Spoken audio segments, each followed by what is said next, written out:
Mobile जो है ना काफी चीजों को बर्बाद कर रहा है।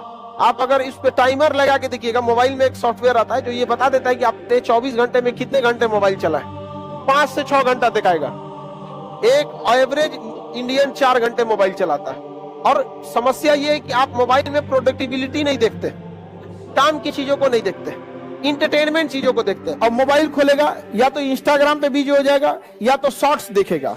सुबह उठेगा, वो बिस्तर में उठ जाएगा 9 बजे, अब बिस्तर छोड़ेगा 9 बजे, मोबाइल में जाएगा कि देखते हैं किसका फोन तो नहीं आया है, व्हाट्सएप पे जाएगा, लिंक आएगा, यूट्यूब पे जाएगा, शॉर्ट्स खोजेगा, 1 शॉर्ट्स में जाएगा, 20 शॉर्ट्स खोजेगा, उसको पता ही नहीं चलेगा हम जा कहाँ रहे। उसका अंतरात्मा अंदर से कहेगा कि छोड़ो ना, फिर कहेगा 10 मिनट बाद पढ़ेंगे, वो कहेगा कि हम पढ़ना चाहते हैं, फिर कहेगा 5 मिनट बाद पढ़ते। ऐसे करते करते उस रात को 8 बजे सोचेगा कि पढ़ने बैठे, तो पढ़ने बैठेगा रात को 11 बजे, अब 12 बजे नींद आने लगे। हम क्या कहते हैं आप लोग ध्यान से समझिए, आपको अगर YouTube देखना है या इंटरटेनमेंट देखना है ना, तो आप फिक्स बना लो बाबू कि 2 घंटा आपको YouTube फेसबुक ही चलाना है। और इस 2 घंटा में ना आप वो चीज देखो जो आपकी नॉलेज बढ़ाती है।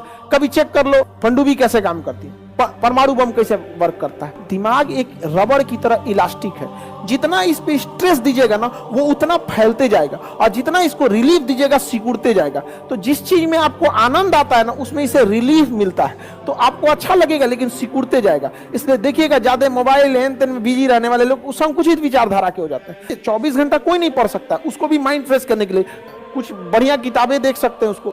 देखिए आज के टाइम में सोशल मीडिया की वजह से बहुत सारे लोगों का करियर बर्बाद हो रहा है, और दिक्कत की बात यह है कि लोगों को इसके बारे में पता ही नहीं है।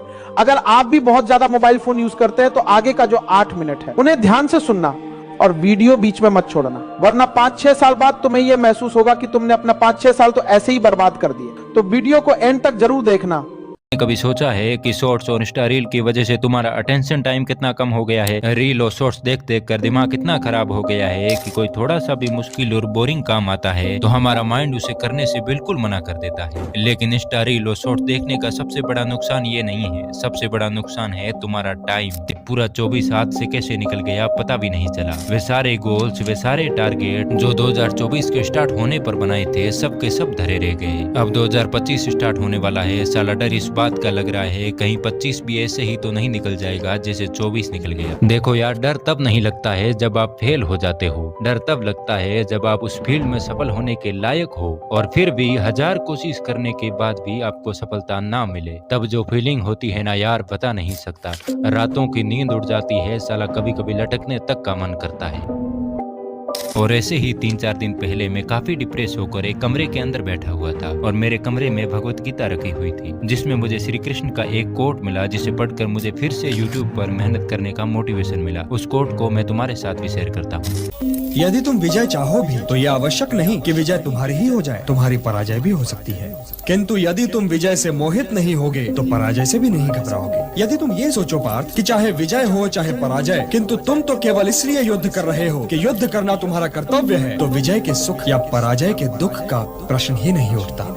श्री कृष्ण के इसी कोट को सुनने के बाद मैंने डिसाइड किया कि मैं एक 90 डेज का चैलेंज लूंगा, जिसके अंदर मैं इन 5 रूल को फॉलो करूंगा। देखो यार, एक बात को ध्यान से सुनो, मैं कोई बड़ा मोटिवेशनल स्पीकर नहीं हूँ और ना ही मेरा कोई बहुत बड़ा चैनल है। मैं भी आप ही की तरह अपनी लाइफ में किसी एक फील्ड में अपना करियर बनाना चाहता हूँ। लेकिन फिर भी अगर आप ये 90 डेज का चैलेंज जो मैं ले रहा हूँ, उस चैलेंज को अगर आप भी मेरे साथ फॉलो करना चाहते हैं तो आपको बता दूं कि इस चैलेंज के अंदर हम 5 रूल फॉलो करने वाले हैं, जो करीब 3 महीने तक इन सर्दियों के टाइम में हम फॉलो करेंगे। और उनकी खासियत ये होगी कि अगर कभी गलती से भी हमारा कोई भी रूल टूट जाता है तो हम उस रूल को या उस काम को बिल्कुल सिरे से दोबारा स्टार्ट करेंगे। तो हमारा रूल नंबर 1 है stay away from vulgar content. देखो, हमारे धर्म में जितने भी बड़े महापुरुष हुए हैं उन सब ने 3 चीजों को किसी भी इंसान की बर्बादी का सबसे बड़ा कारण बताया है: शराब, लोभ और काम। शराब पीने के तुम्हारे पास अभी पैसे नहीं होंगे और लोभ भी तभी होगा जब तुम्हारे पास पैसे होंगे। तो बचा सिर्फ एक काम, लेकिन ये तो हम सबको पता है, लेकिन काम वासना से दूर कैसे रहे। देखो, आज इंस्टाग्राम किसी सॉफ्ट पॉर्न प्लेटफॉर्म से कम नहीं है। ये तुम्हें मेंटली कितना वीक कर सकता है तुम सोच भी नहीं सकते हो। तो अगर तुम ये सब देखकर अपना टाइम वेस्ट नहीं करना चाहते हो तो इसका एक ही सोल्यूशन है, अपने फोन से इंस्टाग्राम ऐप को डिलीट कर दो।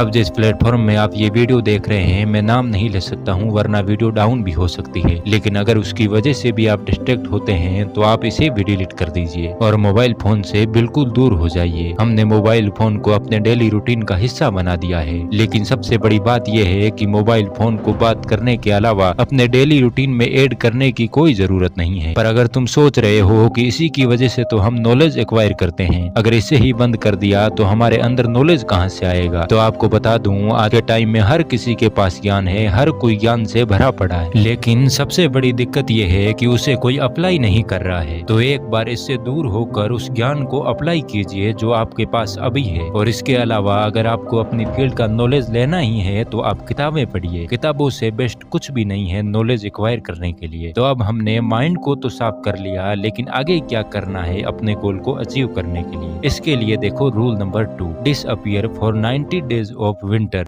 गायब हो जाओ कुछ दिनों के लिए। ये बात तो बहुत सारे लोग करते हैं, लेकिन इसे करें कैसे, आओ मिलकर समझते हैं। इसके लिए हम सबको इन सर्दियों के 90 दिनों के लिए अपने घर से किसी दूसरे शहर या इतना दूर चले जाना है जहां से हमारा कोई रिश्तेदार हमारे तक पहुंच ना सके। अब अगर आप किसी भी कीमत पर घर से बाहर नहीं जा सकते हैं तो इसका भी मैं सॉल्यूशन बताऊंगा, लेकिन सबसे बेस्ट रहेगा कि आप अपने घर को छोड़कर पास की एक सिटी में रूम रेंट पर ले लीजिए और 90 दिनों के लिए बिल्कुल घर वालों से दूर होकर एकांत में अपनी फील्ड में मेहनत करिए। लेकिन अगर आप रूम रेंट पर नहीं ले सकते हैं तो अपने किसी ऐसे रिश्तेदार को पकड़िए जो आपके जितने फाइनेंशियली स्टेबल नहीं है। सबसे बेस्ट रहेगा अगर आपका कोई रिश्तेदार खेती करता है और खेतों में रहता है तो वहाँ चले जाइए 90 दिनों के लिए। ऐसे रिश्तेदार के पास चले जाइए जो बहुत ज्यादा होशियार नहीं है। सिंपल भाषा में कहूँ तो जो आपको छोटी छोटी चीजों पर जज ना करे, जो थोड़े सीधे साधे हो। समझदार लोगों के पास रहने का कोई फायदा नहीं है। ऐसे लोगों के पास जाओ तो थोड़े भोले वाले हो और आपको डिस्टर्ब ना करे। अब रूम रेंट पर ले लिया या रिश्तेदारों के घर चले गए, अब आगे क्या करना है। देखो रूल नंबर 3, सुबह 4 बजे उठने की एक बार कोशिश तो करो। बहुत सारे लोग कहेंगे कि सुबह जल्दी उठा नहीं जाता है और सुबह जल्दी उठने से कोई फर्क भी नहीं पड़ता है, हम रात को देर तक काम करते हैं। मैं आपसे कहूंगा कि एक हफ्ते के लिए आप सुबह जल्दी उठकर देखिए, आपके अंदर जो चेंजेस आएंगे आप खुद देखकर हैरान हो जाएंगे। लेकिन सुबह जल्दी उठे कैसे, आओ इसे समझते हैं। इसके लिए आपको कुछ बहुत ज्यादा मुश्किल नहीं करना है। क्या करना है मैं बता रहा हूँ आपको। इसके लिए आपको बहुत छोटी सी एक ट्रिक लगानी है। अपने फोन में 3-4 अलार्म लगाने हैं सुबह 4 बजे के, और फिर उस फोन को अपने पास की किसी संदूक या किसी बॉक्स या फिर दूसरे कमरे के अंदर रख दीजिए और फिर लॉक लगा दीजिए और उसकी चाबी कहीं और रख दीजिए। और जब अलार्म बजेगा तो आपकी नींद जरूर खुलेगी, और जब आप बार बार अलार्म की आवाज को सुनेंगे तो आपकी नींद जरूर उड़ जाएगी। होता क्या है कि जब हम सुबह जल्दी उठते हैं तो हमारे 10-15 मिनट के लिए कुछ भी कर ले हमारी नींद नहीं उड़ती है। तो जैसे ही आप उस अलार्म को बंद करने के लिए दूसरे कमरे में जाएंगे तो उतनी देर में आपकी नींद जरूर उड़ जाएगी। अब सुबह जल्दी भी उठ जाएंगे। अब सुबह जल्दी उठने के बाद करें क्या, उसके लिए देखो rule number 4, make short and easy goals. अगर कोई इंसान सोचे कि मैं आज ही इस किताब के 10 लेसन याद करूंगा तो वे नहीं कर पाएगा, और ऐसे ही करते करते उसके 10 दिन निकल जाएंगे। लेकिन अगर कोई ये सोचे कि मैं ये 10 लेसन 10 दिन में कंप्लीट करूंगा तो वे 10 दिनों के अंदर उन 10 लेसन को कंप्लीट कर सकता है, क्योंकि गोल इजी और शॉर्ट है। तो आपको क्या करना है, जिस भी फील्ड में आप सक्सेसफुल होना चाहते हैं उस फील्ड में खुद को बेहतर बनाने के लिए, सक्सेसफुल होने के लिए छोटे छोटे गोल बनाइए जिन गोल्स को आसानी से कंप्लीट कर सकते हैं। जब भी कोई काम बहुत मुश्किल होता है ना, तब हम उसे कैसे भी करके शुरू तो कर देते हैं लेकिन उसे कभी कंप्लीट नहीं कर पाते हैं और ऐसे ही अटके रहते हैं और हमारा बहुत सारा टाइम बीत जाता है इसमें। और जब कोई टारगेट बहुत इजी होता है ना तो हम उसे आसानी से कंप्लीट कर लेते हैं और हम बोर भी नहीं होते हैं, जिससे हम अगले दिन वही काम फिर से रिपीट कर पाते हैं। अब छोटे छोटे गोल बनाने के बाद सबसे ज्यादा जरूरी है कंसिस्टेंसी, मतलब किसी काम को लगातार करना। अब कंसिस्टेंसी मेंटेन कैसे करनी है, इसके लिए देखो rule number 5, how to be consistent. देखो विराट कोहली कहते हैं कि कंसिस्टेंट रहना मुश्किल इसलिए है क्योंकि कंसिस्टेंट रहना बोरिंग है। इसका सबसे बड़ा सॉल्यूशन ये है कि आप अपने आप को ऑब्जर्व किया करो। आपको कोई भी काम कहाँ पर बोरिंग लगा है ये देखा करो। आपने भी नोटिस किया होगा कि अगर आप पढ़ाई करते हैं तो आप पढ़ने के लिए जब बैठते हैं तब तो उतना बोरिंग नहीं लगता है, लेकिन थोड़ी देर बाद जो सब्जेक्ट आप पढ़ रहे होते हैं वे आपको बोरिंग लगने लगता है। इसके पीछे का रीजन है आपको उस टॉपिक का या उस सब्जेक्ट का बेसिक नॉलेज नहीं है। छोटी छोटी चीजें आपको पता नहीं है। शायद आपने क्लास में सर के पढ़ाते टाइम ध्यान नहीं दिया था। वैसे ही अगर आप कोई और काम कर रहे हैं, किसी और फील्ड में स्ट्रगल कर रहे हैं और आप बोर हो जाते हैं, इसके पीछे का रीजन यही है कि आपको उस फील्ड की अच्छे से बेसिक नॉलेज पता नहीं है, या फिर इसके अलावा हो सकता है शायद आपको उस फील्ड में इंटरेस्ट ही ना हो। तो सबसे पहले तो उसी फील्ड में मेहनत करो जिसमें आपको इंटरेस्ट हो। और अगर आपको फील्ड मिल गई है और फिर भी आप बोर हो जाते हैं तो इसका मतलब आपको उसकी बेसिक चीजें पता नहीं है। आप अपना बेस मजबूत करो, छोटी छोटी चीजों पर ध्यान दो। दोस्तों, आज की वीडियो में हमने 90 डेज के विंटर चैलेंज में काफी सारी चीजें समझी, लेकिन अगली वीडियो के अंदर हम बैड हैबिट और गुड हैबिट को अपनी लाइफ में ऐड कैसे करें इस पर वीडियो लाने वाले हैं। अगर ये वीडियो आपकी अच्छी लगे तो इसे लाइक करें, हमारे चैनल पर नए हैं तो सब्सक्राइब जरूर करें। मैं अजीत कुमार चारण आपसे मिलूंगा किसी नए वीडियो में, तब तक के लिए धन्यवाद।